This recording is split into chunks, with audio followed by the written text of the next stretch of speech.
So, we got a movie Evil-Lyn. And I did pick up the movie Skeletor. And I do have movie He-Man. And I kind of have movie Gwildor. I mean, you are, but you're not. I mean, he's not. Did you see the other episode? Because I talk about it. Let's talk about all the movie figures so far released in Masterverse.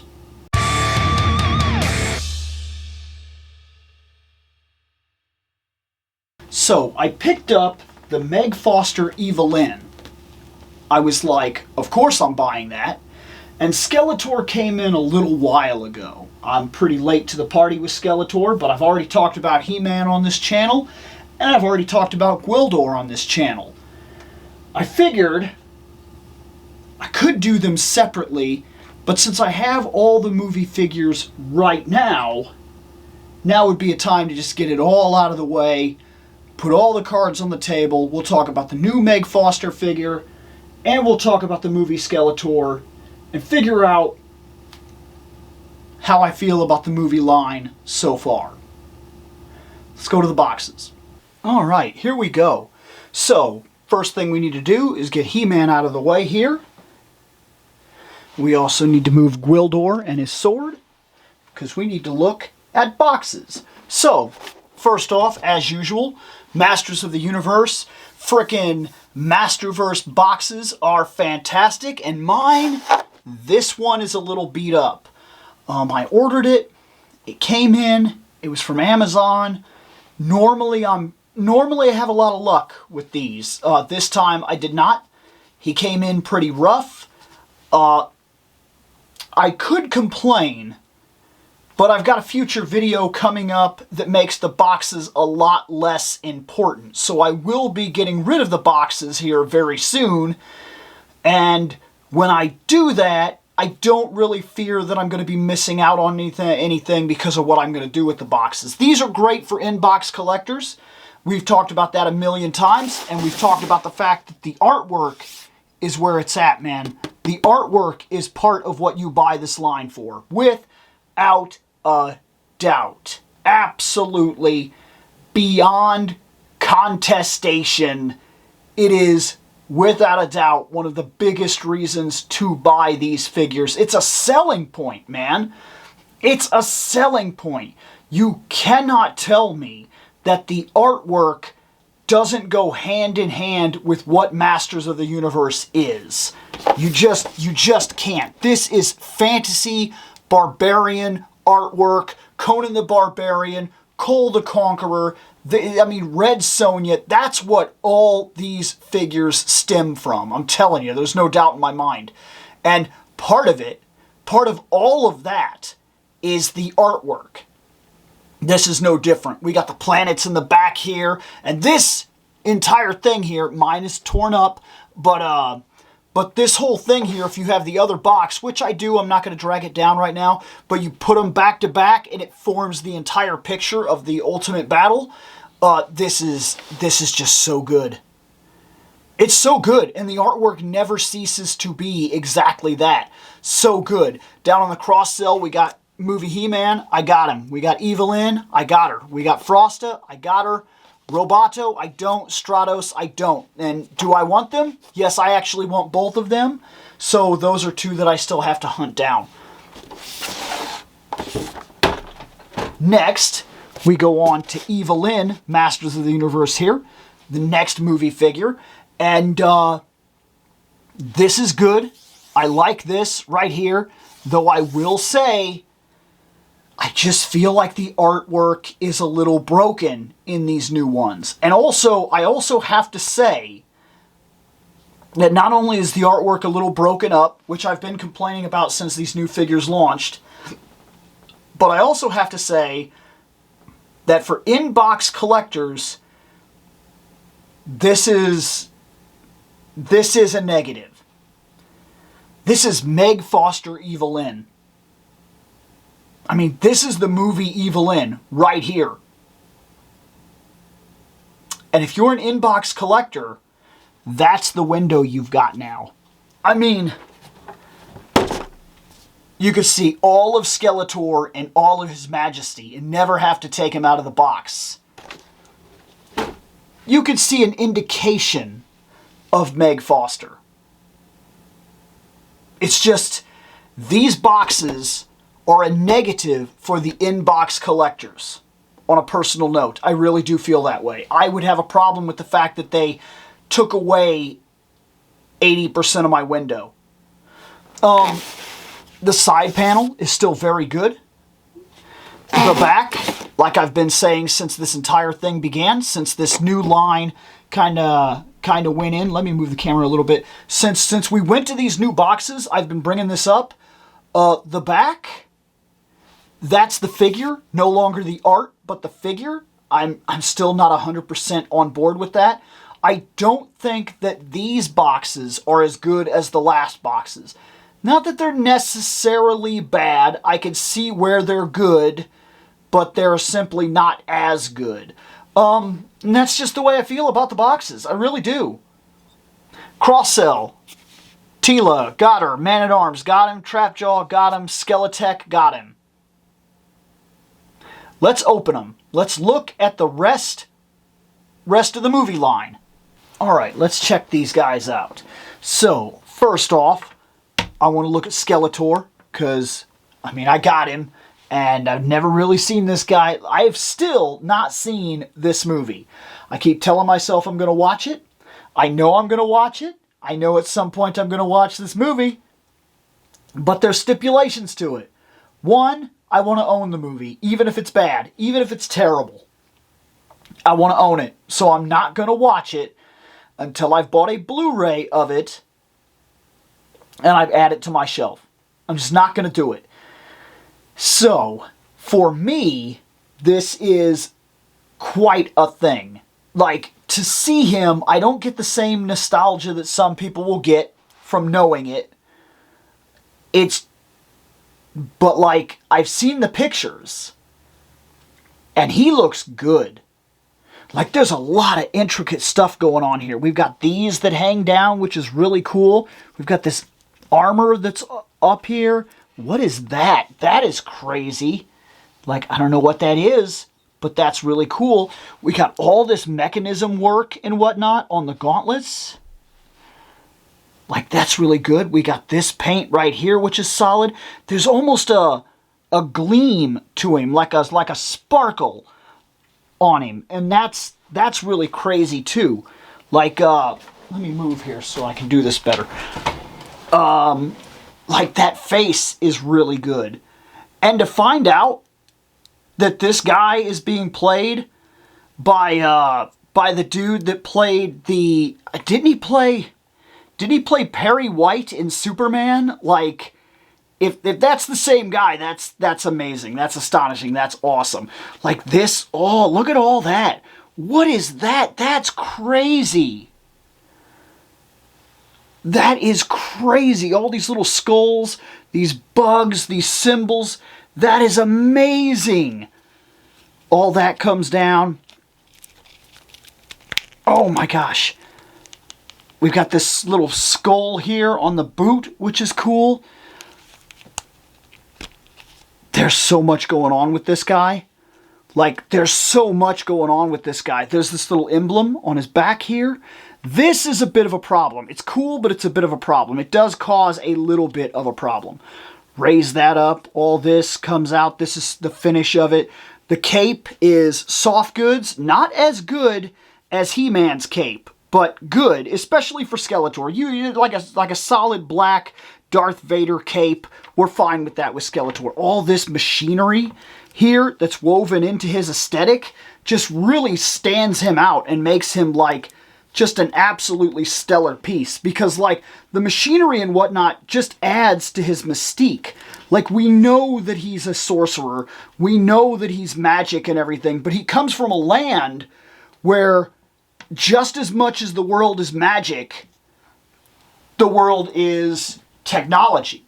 And to see that he didn't just completely bypass all of that in this continuity is interesting to me. He didn't just go 100% sorcerer, because he would have just been easily dealt with if he'd have done something like that. You have to adapt in both ways if you're going to live in this kind of world. He is heavy. I'm noticing that I'm having trouble kind of getting him to stand the way I want him. There, I got him pretty good there. So he's got some sturdiness to him. Let's check out his stuff. That's cool. The Havoc Staff is really neat. Like, that is really cool. I really like that. This is awesome. The Havoc Staff is really, really cool. He also came with the Cosmic Key. So this is another Cosmic Key that we have now, because we have this one and we have the one that Gwildor is holding. He came with a Punchy Hand.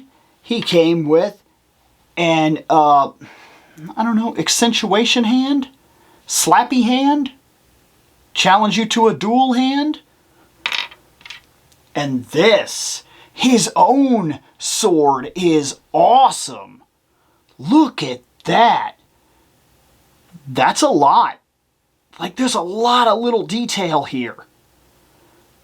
Even the hilt. Like, they could have cheaped out on that part. They didn't have to make that look like a fabric there.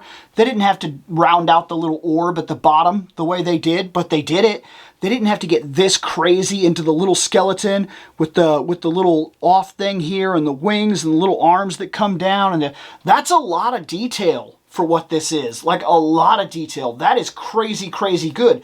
And it, from what I'm understanding, because I've read some stuff and heard some stuff, the original end of the movie was supposed to be a big fight against He-Man and Skeletor. It was supposed to be huge. It was supposed to go all over the area, and they were supposed to sword fight and do all kinds of stuff, and like, evidently it was supposed to be huge. It was supposed to be like a huge event, and it got kind of screwed up because of budgetary issues and things of that nature. And those issues specifically cost the movie its ending for the most part, and the ending had to be kind of rushed. And from what I understand, I guess the ending was basically paid for out of pocket by, like, they wanted this final battle scene or something like that. I saw like an entire story about it where basically you almost have to appreciate the movie making of it, where people wanted this to work. Whether you wanted to laugh at the movie or not, you have to give credit to the idea that they wanted this thing to work so much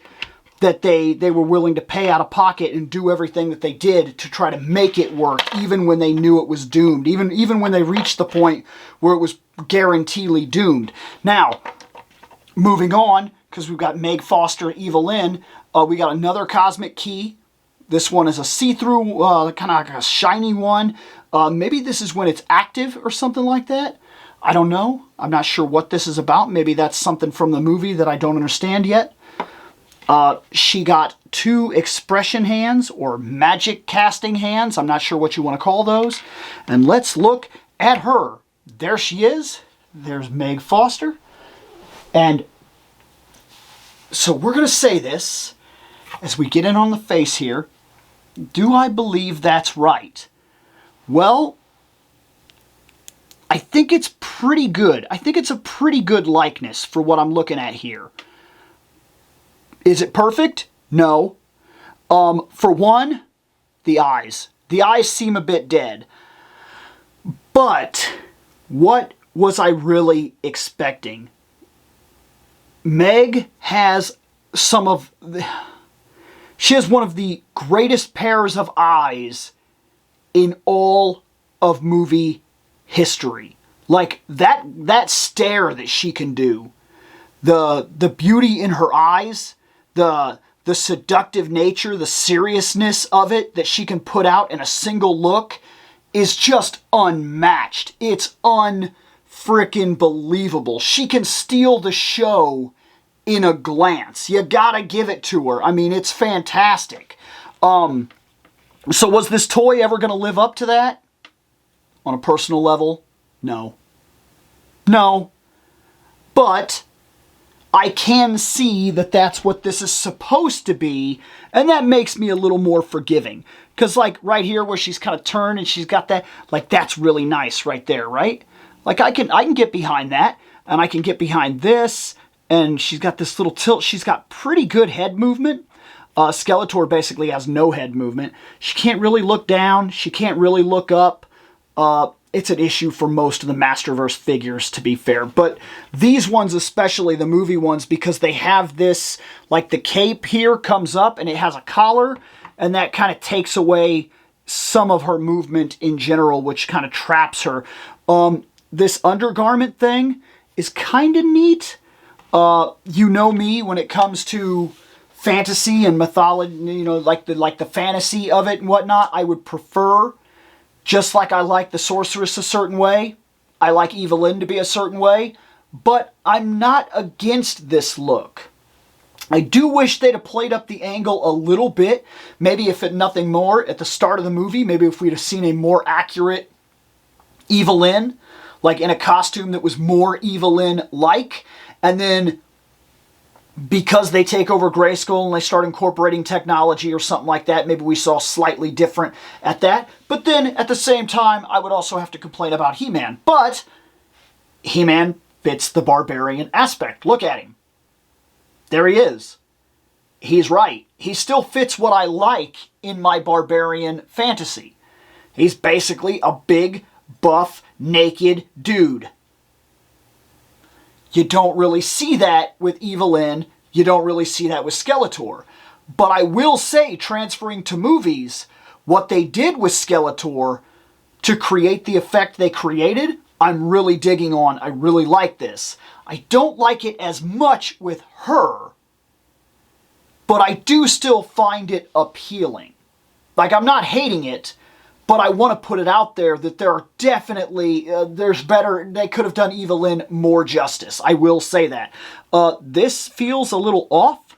Like, it doesn't feel centered to me, but maybe that has something to do with the way that they've designed it. She's got that ab crunch there.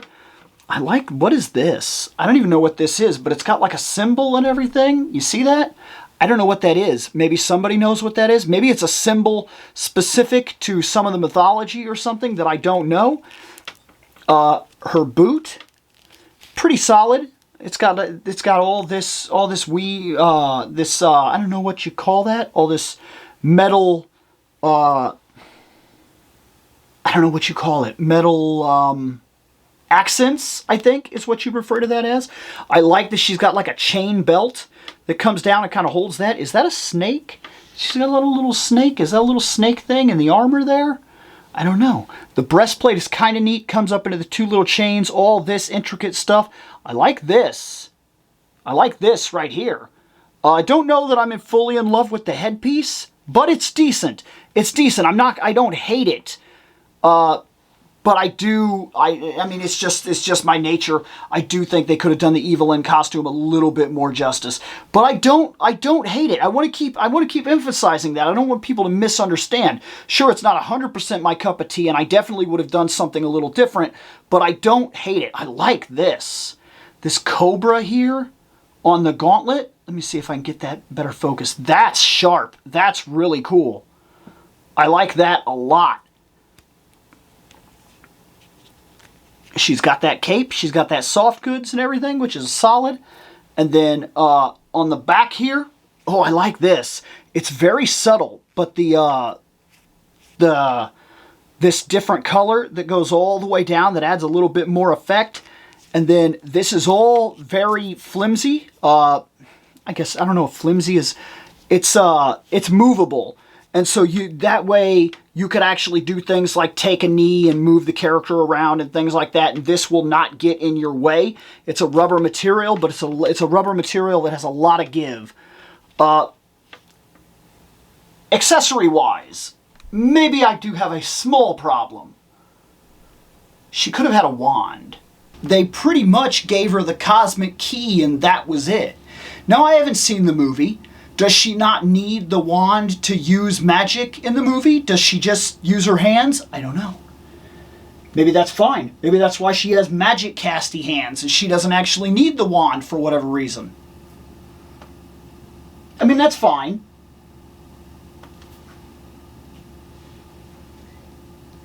It is good. The more I look at it, the more I find little details that I like. Small details, little itty-bitty things, intricacies in the way that the little flowery weaving patterns and whatnot work throughout the costume. And I do like this. I do like this cape. I think it's just big enough that it works. It's not too overly big. It's just big enough.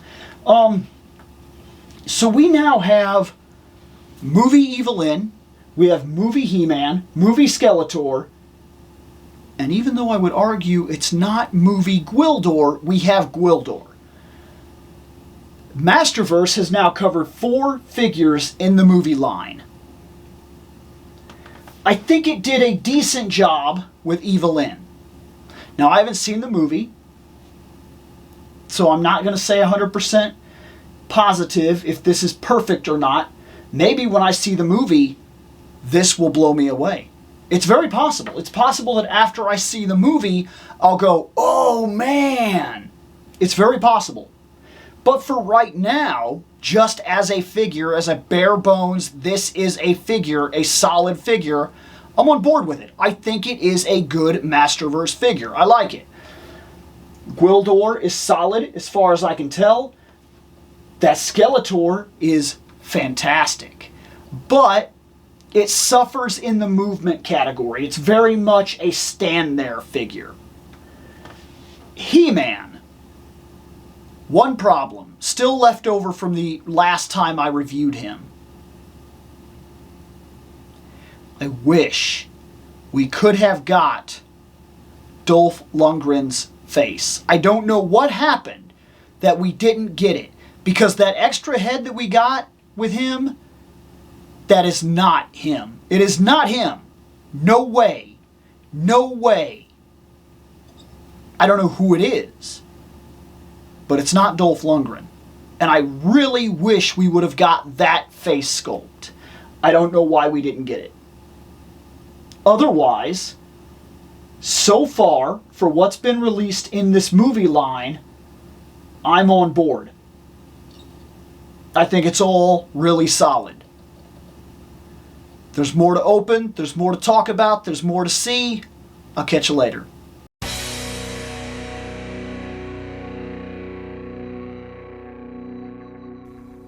I have spoken. Take what you will from it.